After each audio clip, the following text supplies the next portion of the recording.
Praise the lord. ఎడారిలో సెలయేర్లు. November 17వ తేదీ. అన్యాయస్తుడైన ఆ న్యాయాధిపతి చెప్పిన మాట వినుడి.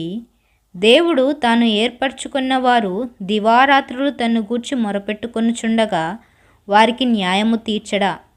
లూకాసు వార్త 18వ అధ్యాయము 6, 7 వచనములు. దేవుడు ఏర్పరిచిన సమయం నీ ఇష్టానుసారంగా ఉండదు.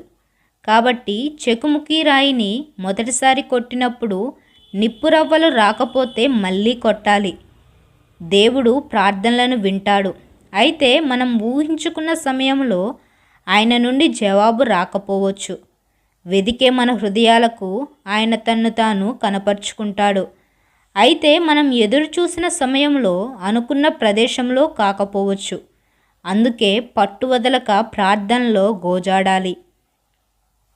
వెనుకటికి చెకుముకి రాతితో నిప్పు రప్పించడం, ఆ తరువాత గంధకముతో చేసిన అగ్గిపుల్లతో నిప్పు పుట్టించడం చాలా కష్టమయ్యేది. పదే పదే గీసి చేతులు నొప్పులు పుట్టేవి. చివరికి నిప్పు రాజుకున్నప్పుడు అమ్మయ్య అనిపించేది. పరలోకానికి సంబంధించిన ఈవుల విషయంలో కూడా మనం ఇంత పట్టుదలగా ఉండవద్దా? చెకుముకి రాతితో నిప్పు పుట్టించడం కంటే ప్రార్థనా విజయాలను సాధించడమే తేలిక. ఎందుకంటే దేవుని వాగ్దానాలు ఆ మేరకు ముందే ఉన్నాయి. నిరాశ చెందవద్దు. దేవుడు దయచూపే సమయం తప్పకుండా వస్తుంది. మనం నమ్మకం ఉంచగలిగిన సమయం వచ్చిందంటే మన మనవులు నెరవేరే సమయం కూడా వచ్చేసిందన్నమాటే.